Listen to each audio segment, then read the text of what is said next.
internet, my name is Ayla Tesler-Mabe, and today we're going to learn and analyze the sizzling and awesome guitar solo in the Beatles straight ahead rocker, Hey Bulldog. This has always been one of my all-time favorite Beatles solos. I've always been drawn to its bite and creativity, and when I was younger, it totally eluded me how anyone could come up with a solo like this. And that's why this lesson is not just about how to play this fantastic solo, but we'll also take a closer look at how these lines make sense and where they come from, so you can hopefully learn how to adopt the style into your playing as well. I'm basically making the lesson that 14-year-old Ayla wishes she could have found on the internet. So, let's get started.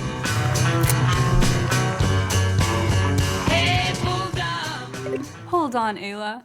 Before we get started, if you wanted to learn the full song note for note, we do have the song transcribed in Guitareo using our interactive practice tool that allows you to slow it down, loop difficult sections, and practice along to the actual music.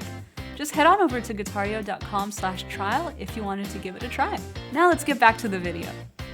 So first things first, we're gonna come on up to the 9th fret of the D string and the 12th fret of the B string.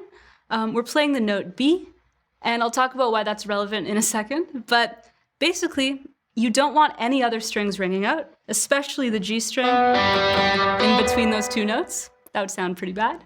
And if you can mute the high E string as well with your pinky by letting it sort of rest across, it'll make it a lot easier to strum very freely and not worry about hitting any open strings that you don't mean to. And basically, you strum it 7 times, and then you land on the 9th fret of the A string and the D string, and you slide down. And speaking of sliding, one extra special detail we're missing here. You want to slide into this octave shape, maybe from just 1 fret below. Not like that, like this. And now the next line sounds like this.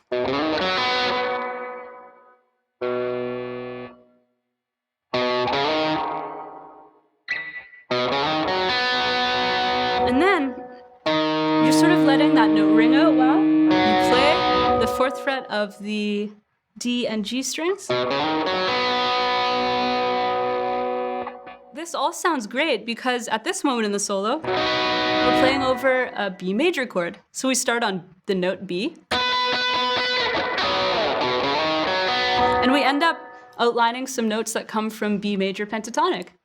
Obviously that sounds great over a B major chord. And if you have no idea what I'm talking about, just imagine. Here is a B, where you can play a whole B major chord if you wanted. And if you slide up and play this shape like they do in the solo, it sounds really nice. And it just so happens that you can do that anytime you play a major chord on the A string.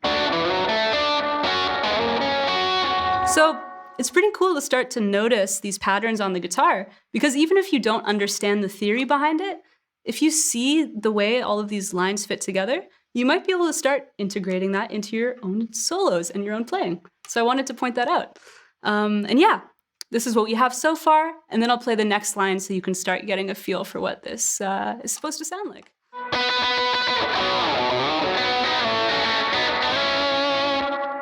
So after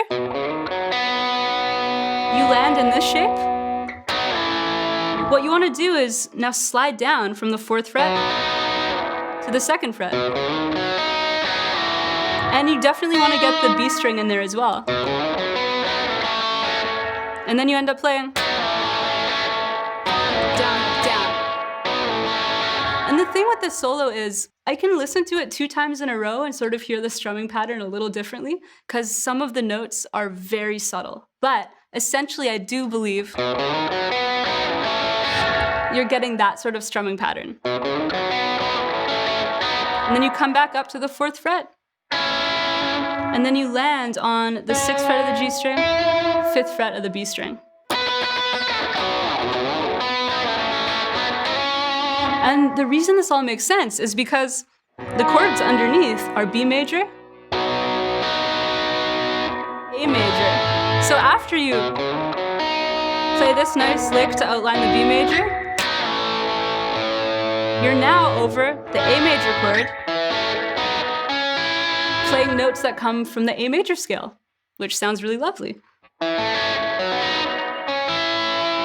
And then the chord progression moves back to B, and the solo repeats pretty similarly to what we just learned. Now we're back to the chord A major. And the only thing that changes the second time is once you land on this little shape here, the strumming pattern is something like that.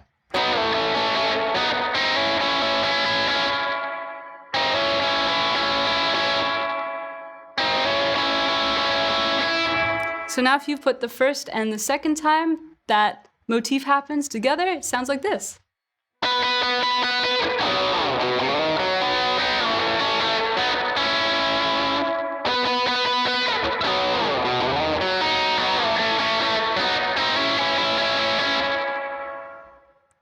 The next part of the solo, before I actually teach it to you, I want to talk about what the chords are underneath. So we have A major, F sharp minor, to E. And what's really cool is I would say we've now modulated to a slightly different key. Now we're in the key of A major, whereas the first part of the solo was kind of moving between B major and A major. Now we're fully in A major, because we're playing A, our 1 chord, F sharp minor, our 6 chord, to E major, our 5 chord. And obviously the actual lines of the solo perfectly outline those chord changes anyways. It sounds like this.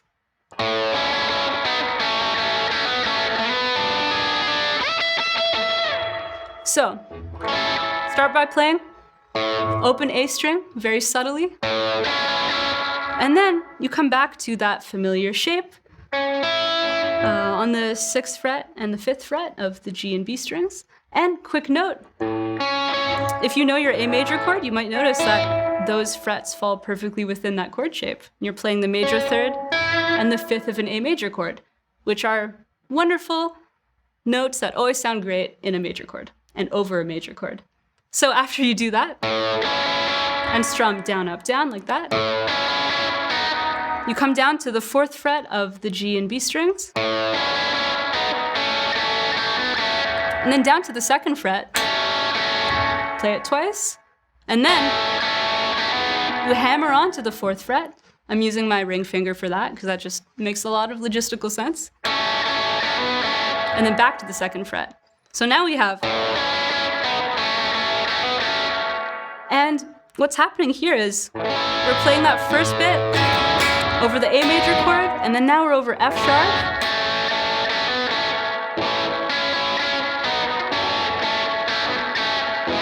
And then the chord moves to E, and we outline that by playing that wonderful lick, which is probably my favorite part of the whole solo. This chord shape, I'm putting my middle finger on the 4th fret of the G string, my index finger on the 3rd fret of the B string, and my ring finger on the 4th fret of the high E string. And I'm playing G, B, E, B, as far as the strings themselves are concerned. And if you can, add a little bit of vibrato to that chord. It's one of those little subtle details that really adds a lot of character and feeling to your playing. And of course, slide into that shape. And then you slide all the way up to the 12th fret, and then slide back down. If you can, again, add some vibrato to that. Nothing too extreme, but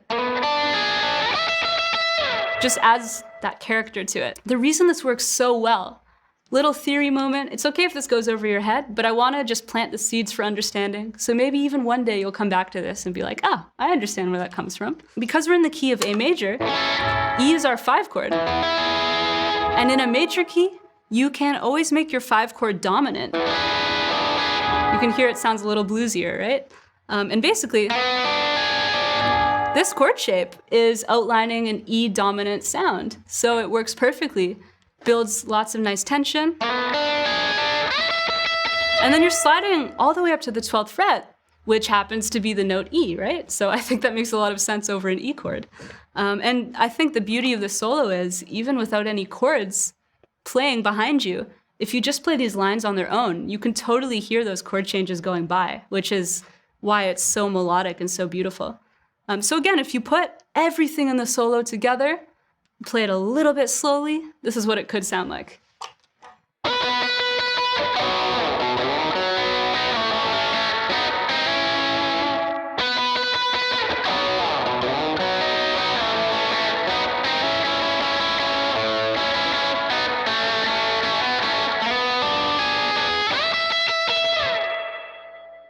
And then the last part of the solo is over A major, F sharp minor, and then we modulate back up to B major.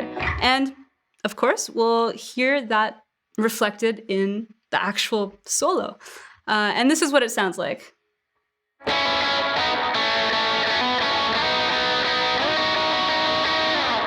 So very similar to the previous lines we looked at.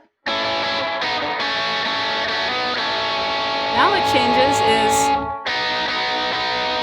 come back up to that 4th fret of the G and B strings. And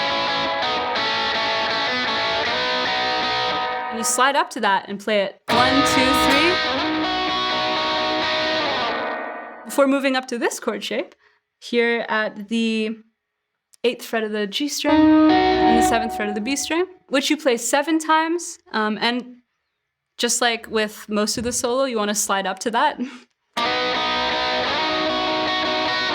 And then slide back down off of the shape when you're done playing it 7 times.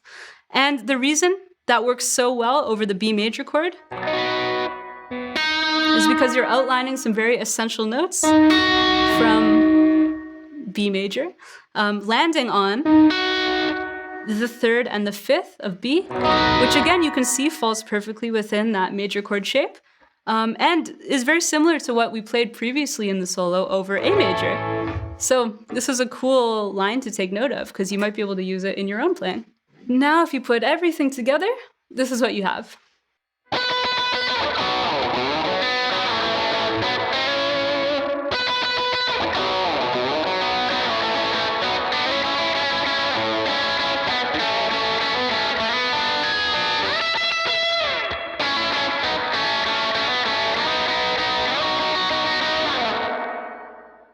Now, before this lesson ends, I wanted to also bring up another interesting aspect of this solo. There's actually some contention around who played it, and it remains somewhat of an unconfirmed mystery. Though of course George Harrison was the predominant lead guitarist of the Beatles, some people also think it may have been Paul McCartney, given the lead guitar prowess you can clearly hear in a song like Taxman, in which he played the solo.